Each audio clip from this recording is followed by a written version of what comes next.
Je m'appelle Laurent Beaumont, je suis sculpteur. Ça fait 31 ans que je sculpte. Je suis jeune sculpteur. Voilà. Et j'ai commencé, c'est à l'enfance, quand j'étais gamin. J'habitais en Picardie. Et puis il y avait un bois qui me plaisait beaucoup. C'était un bois que mon père louait, c'était pour faire des coupes de bois. Et dans ce lieu, il y avait une arche en pierre, mais magnifique, qui devait faire 5 mètres de hauteur, en ogive, en pleine forêt, avec 2 gros piliers. Ça date depuis les Romains, encore plus longtemps, c'était vraiment plus vieux. Et il y avait des pierres, ça ressemblait à des chouettes, à des renards, un peu à tout, c'était particulier. Et puis après, en suivant ce chemin, il y avait la pierre Quimpière. C'était un monument celtique, c'était une grande pierre divisée en 5 parties. Il y avait des, comment on appelle ça, des cupules, et puis des escaliers. Et puis en bas, il y avait une table avec 12 bancs.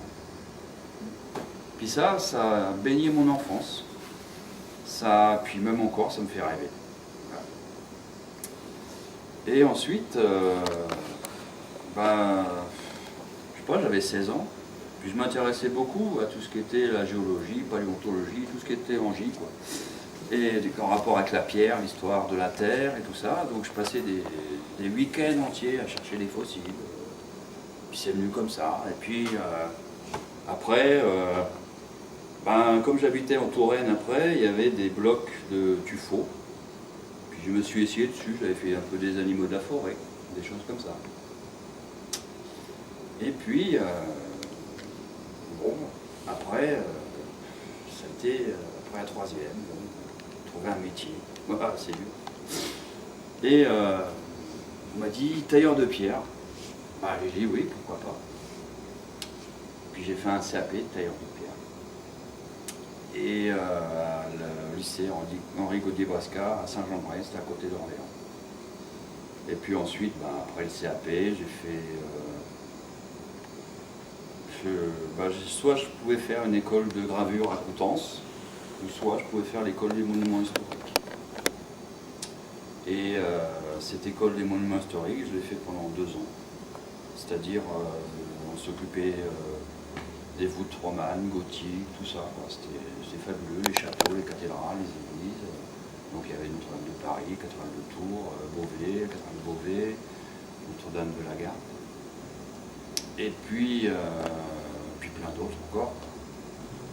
Et ça a été un moment, je les voyais encore, les tailleurs de pierre. J'aimais bien, j'apprenais beaucoup de choses anciennes, ça m'intéressait beaucoup. Puis à un moment, c'est pas que je m'ennuyais, je me dis mais à 40 ans je serai encore tailleur de pierre. Parce que je travaillais après en entreprise à la Vieille Charité, donc c'était intéressant, mais c'était plus du tout ce qu'on m'avait appris au niveau de la restauration.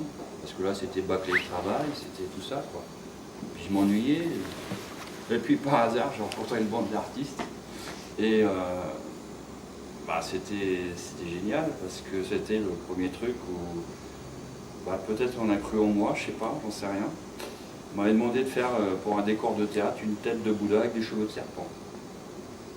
Et puis à l'époque,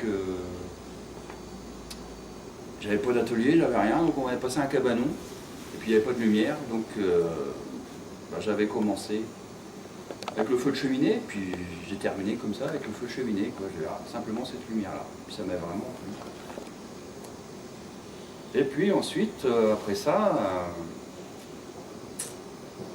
je peux dire que j'ai fait mes classes, parce que passer de la taille de pierre à la sculpture, c'est un tunnel à passer, quoi. C'est long. Parce que je sculptais comme si je taillais la pierre. Et c'était pas pareil, quoi. Je veux dire, c'est toujours des faces. Le volume existait, mais c'était toujours cubique, carré, tout ça. Donc,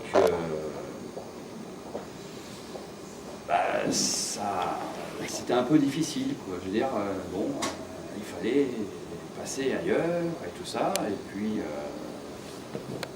c'était pas une période encore vraiment décisive, je savais pas. Et puis j'ai fait après une école de sculpture ornementaliste à Venise.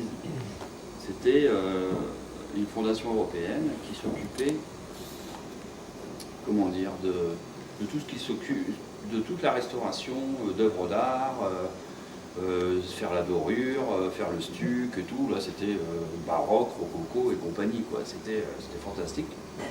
Et puis à la fin, il y avait une architecte, quoi. Je veux dire, discuter avec elle et tout. Et puis à cette époque aussi, c'est là que j'ai commencé mes premiers marbres. Et puis c'est là que j'ai commencé la couleur. Ça date de 86. Et j'avais sculpté un bloc de marbre, j'avais tous les outils, tout ça. Et puis j'avais pris des pigments naturels, puis j'avais balancé dessus, quoi. Puis ça faisait pouf, des éclats superbes, quoi. Ça avait des couleurs et tout. Mais le problème, c'est qu'il fallait fixer ça, quoi. Et là, j'étais bloqué. Alors, il y avait peut-être à la tempéra et tout, à l'œuf, tout ça, mais ça donnerait plus la même couleur. Et puis après, j'ai abandonné. C'est pas que j'ai abandonné, j'ai laissé rêver, quoi. C'est parti, quoi. Et puis, toujours à un temps à Venise, je me dis, mais je suis un artisan, je suis un artiste. Puis je dis, non, je suis artiste. Puis c'est comme ça que ça a commencé, quoi. Et une fois revenu, j'avais participé sur le cours Mirabeau à Aix. C'était génial parce que j'avais un sandwich. Puis je sculptais, c'était une sculpture, ça s'appelait la sculpture cristallisée de Mourad Horch, qui était devant la poste d'Aix, à côté de la rotonde. Et puis, ok. J'ai fait ça, ça m'avait plu, j'ai rencontré des artistes, des sculpteurs et tout. Puis après, je suis retourné dans mon Luberon. Et puis, je sculptais là-bas. Alors, c'était avec de la pierre de Lacoste. Et cette pierre de Lacoste, elle était facile à travailler et tout, des fois un peu trop parce que je pouvais passer à travers. Alors, ça m'embêtait un petit peu. Mais bon, c'était le début, quoi. Alors, j'ai fait ça pendant pas mal de temps, quoi. Puis mes ateliers, c'était des maisons abandonnées, un peu. Puis quand j'en avais marre, des fois, j'avais envie de finir ma sculpture, je partais carrément tout en haut de Luberon. Puis je voulais être seul, mais non, il y a toujours des randonnées, des gens qui faisaient des randonnées et tout. Mais bon, c'était sympa, c'était bien, quoi. Et puis, petit à petit, la sculpture, elle a pris de l'ampleur sur moi. J'ai fait des expositions, un peu tout ça. Et puis, après, je suis passé à du granit, du marbre, du basalte, des pierres dures. Je préfère les pierres dures, parce que les pierres tendres, je passe à travers. Alors, voilà, c'était ça. Et puis, après, je suis arrivé à des choses comme ça. Là, c'est simple, c'était un morceau que j'ai trouvé dans les Alpes, là, sur un talus, parce que c'est comme ça, des fois, c'est des coups de... Je sais pas, c'est un flash, tu vois une pierre, paf, je la prends, quoi. Dans un champ, ça me plaît, je la prends. Même en pleine ville, il y en a une qui me plaît, je la prends, quoi. Ouais, c'est vrai. Il y avait même il y en avait une dans une ville où il y avait les voitures qui roulaient dessus, je dis, mais la peau, elle est triste, quoi. Puis hop, ça donnait une sculpture, je l'ai travaillé, quoi. C'était quelque chose... Et puis bon, après, petit à petit, déjà j'aimais bien les pierres de couleur. Donc travailler la couleur avec ça, là il n'y a aucune couleur, j'ai rien ajouté, là c'est uniquement la pierre, telle qu'elle est. Bloc comme ça, et puis bon, j'en ai fait plusieurs. Et puis à un moment, c'est pas que ça m'ennuyait, quoi. Je trouvais qu'elle était un peu chargée, trop d'immortalité, de machin, de présence, tout ça. Et puis il y avait un dilemme aussi, c'est-à-dire comment faire, parce que j'en avais marre de la lumière du soleil, il fallait que ça éclaire la sculpture, le volume et tout ça, je voulais autre chose. Et puis il y avait aussi une époque aussi, tout ce qui était poli, ça m'emmerdait, quoi. Ça me plaisait pas, quoi. Le polissage et tout, tel que je le voyais, ne me plaisait pas. Donc je suis parti là-dessus. Puis j'ai lâché tout ça, et à un moment aussi, j'ai rencontré des artistes aussi influents dans ma vie, ça a été vraiment des rencontres.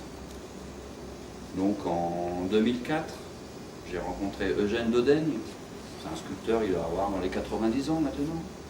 Et ce monsieur, ils connaissaient Germaine Richier, Zadkine et compagnie, quoi. C'était un grand, quoi. Je suis allé le voir. Et puis, c'est suite à une exposition qui était à Vitrolles. C'était 7 villes, 7 matériaux. Il y avait une sculpture de Dodène sur la pierre, en pierre, quoi, je veux dire. Puis ça m'a marqué. Et puis, moi, souvent, je regarde pas les noms, les titres.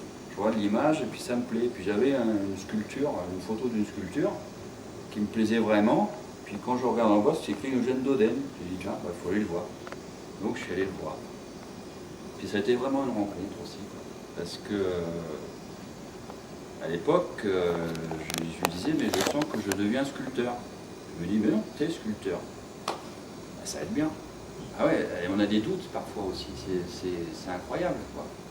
Et entre-temps, je faisais voir mes sculptures peintes. Ah, t'es comme ça,